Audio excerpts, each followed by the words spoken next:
Kamala's audience squirms as she yaks about pachyderms. Our video of the day comes to us from the former VP who made her first major speech last night since Trump took office. And it was another classic ball of verbal vomit.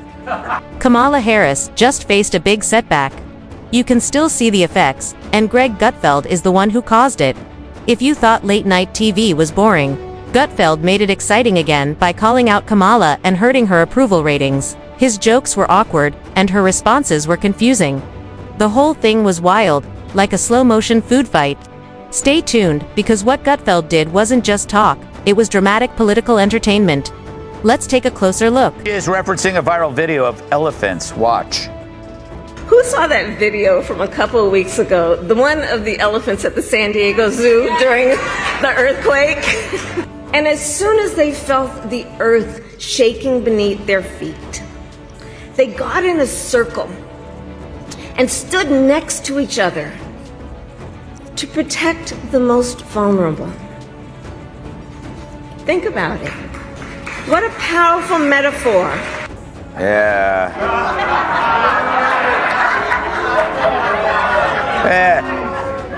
It's almost like they built a wall.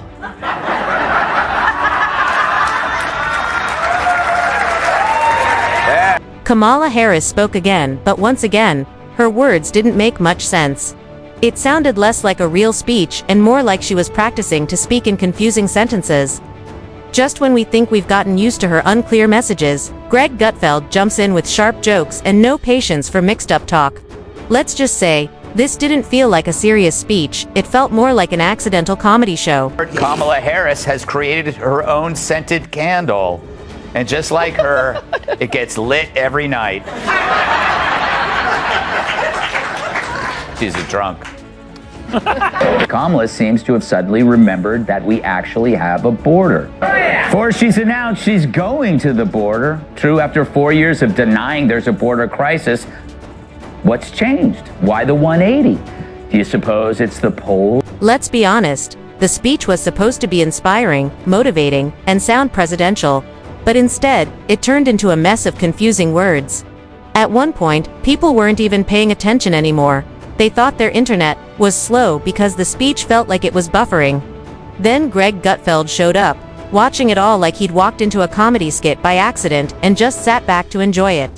What we saw wasn't real leadership, it was something made for late-night jokes. Harris will visit the southern border on Friday. She said she's looking forward to finally meeting Justin Trudeau.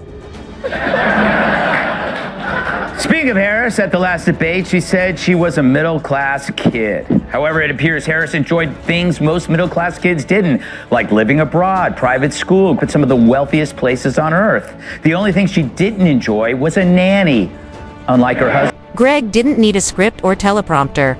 All he needed was Kamala just being herself. Her speech was full of buzzwords, vague ideas, and feel-good phrases, making it easy for him to joke about. He saw it as an open mic night, and the funny part was that the former vice president seemed to think people would take it seriously. It wasn't real policy, it felt more like a parody. Mentioned Trump is the wall candidate, not Cackles McKnee pads. Stern got even more pathetic, wondering how she doesn't nap. When you said you don't nap, I get it, because like what you've taken on is extraordinarily difficult. And I mean, do you feel the pressure of the moment in the sense that, like when I met you out in the hall, I said, I'm really nervous because I want this to go well for you. I want it to go well for the country. Hold on. I need a minute. All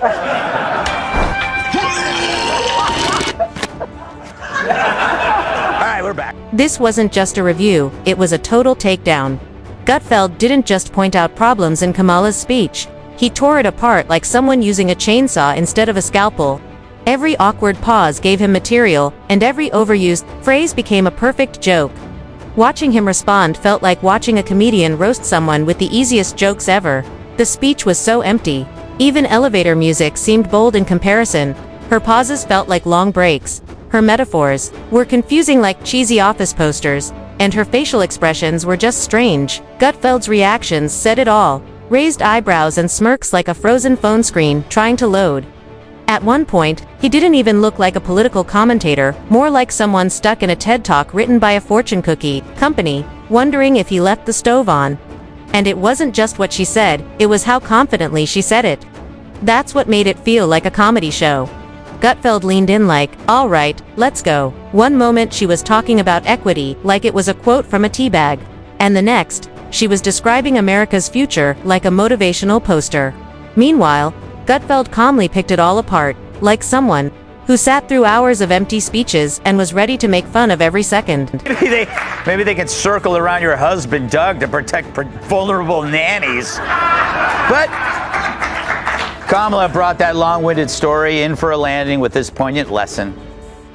Because we know those who try to incite fear are most effective when they divide and conquer, when they separate the herd, when they try to make everyone think they are alone.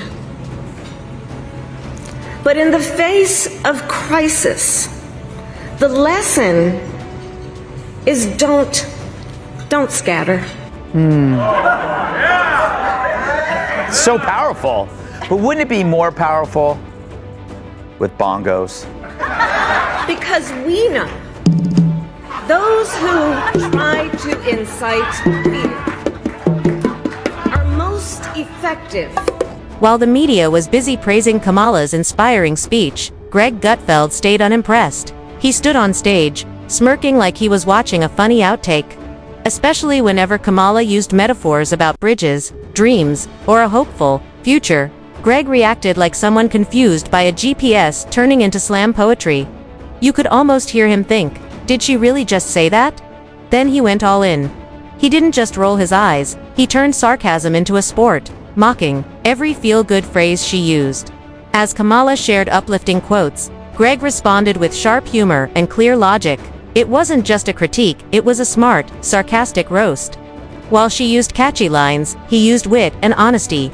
The audience didn't know whether to laugh, feel awkward, or Google what she meant. Greg kept cutting through the fluff, turning it into a comedy show with Kamala as the warm-up act. Hard to kind of figure out what she's saying. Why doesn't anybody ever ask an follow-up question? Like, what do you mean?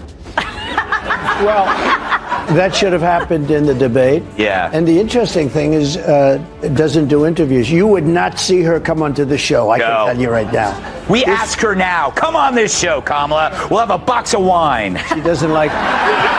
She doesn't like the. But it wasn't just about the speech that would have been too easy. Gutfeld went deeper.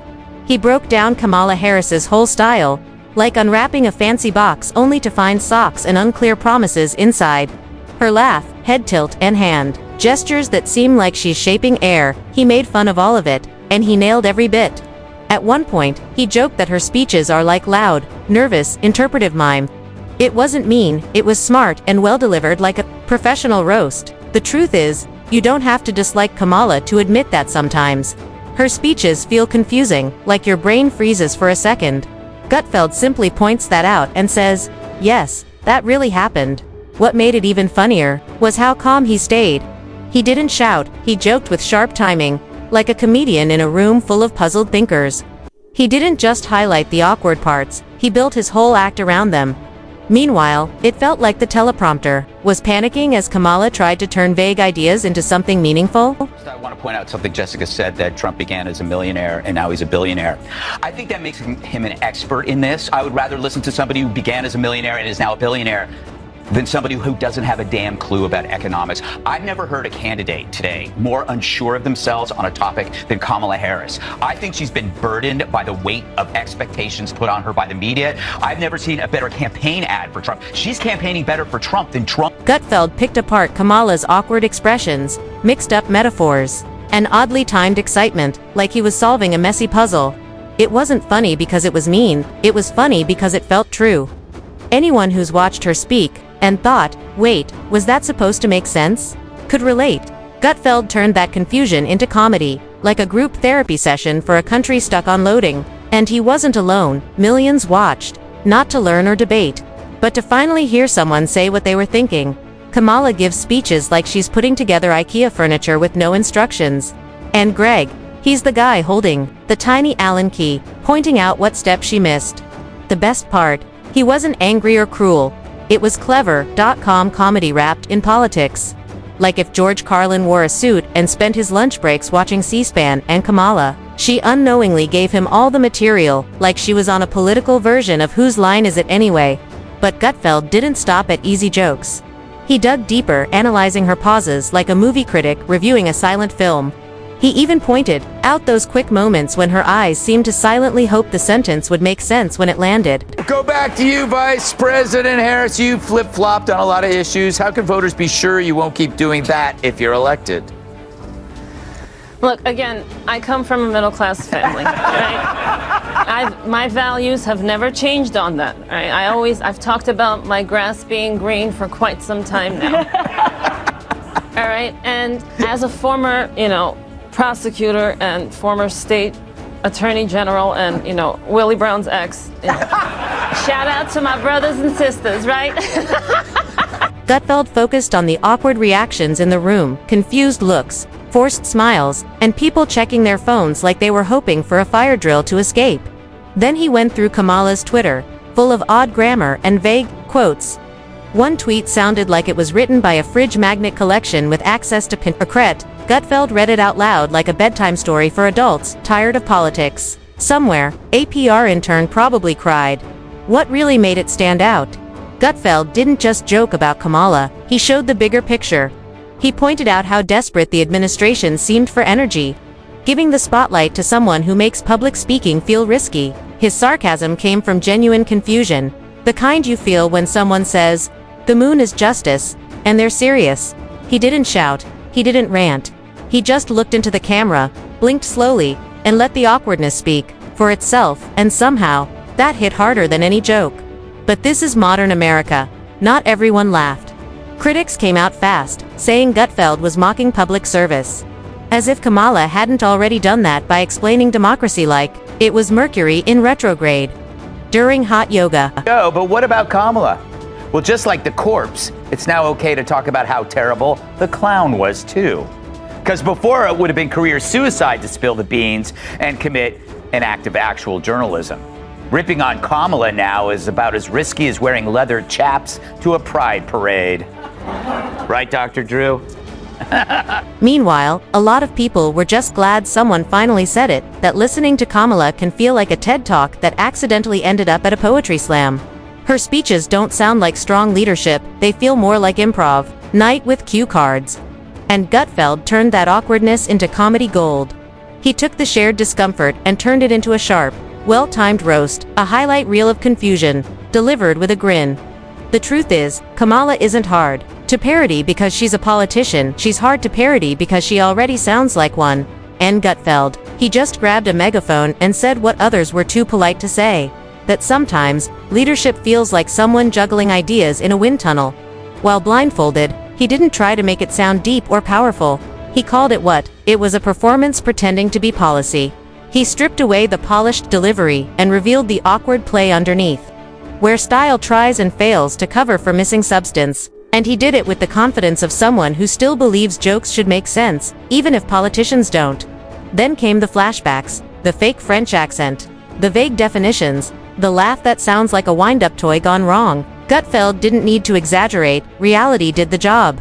All he had to do was shine a light on it. I think it's very important, as you have heard from so many incredible leaders, for us at every moment in time, and certainly this one, to see the moment in time in which we exist and are present, and to be able to contextualize it, to understand where we exist in the history and in the moment as it relates not only to the past but the future. You know, that's some bad weed. Generally, when people get high, they actually have some interesting thoughts. Not her. That's what made it so good.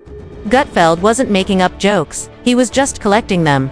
Like someone walking through a field of political bloopers, picking up quotes and turning them into sharp sarcasm. Every strange thing Kamala said over the past year became part of a bigger picture, a collage of wait, what just happened? The result? A comedy piece called How Did We Get Here? Even his ending was spot on. No big speech, no yelling, just a shrug, a raised eyebrow, and the feeling that we'd all just seen something both funny and a little scary, like spotting political Bigfoot. Only Bigfoot might speak more clearly. By the end, it didn't feel like an attack. It felt like a support group for everyone who's ever watched a Kamala speech and thought, did I just zone out? Or was that really nonsense? Gutfeld took that feeling, turned it into something real, and then roasted it, marshmallows and all. And the best part, he wasn't mean about it. Yes, he was sarcastic, but not cruel. To be cruel, you have to be angry. Gutfeld isn't angry at Kamala, he's just truly, honestly, confused by her. That's the magic. Not hate, not mockery, just to be mean. Just a guy trying to make sense of the chaos and letting the rest of us laugh along with him. So paranoid about her public behavior, they held a fake party ahead of a DC dinner in 2022. Her aides even considered serving wine so she could practice with a glass or two, but decided not to. Good call. The only time Kamala stops after 2 glasses is when she switches to chugging Listerine. Gutfeld is like a guy who walked into a fancy restaurant and got served a bowl of air. Now he's just trying to write a review without sounding crazy. So where does that leave us? With Kamala still tossing out strange metaphors like a clumsy magician at a kid's party. And Gutfeld on the sidelines, popcorn in hand. Reminding us that just because someone wears a pantsuit doesn't mean what they're saying makes sense. He didn't just make fun of Kamala, he turned her own words into a full comedy performance. And as long as she keeps giving him material, Gutfeld will be there, smirking, reacting, and turning confusion into laughs. Because if there's one thing funnier than Kamala's speeches, it's watching Greg Gutfeld sit through them, somehow staying sane, with his sarcasm ready to go.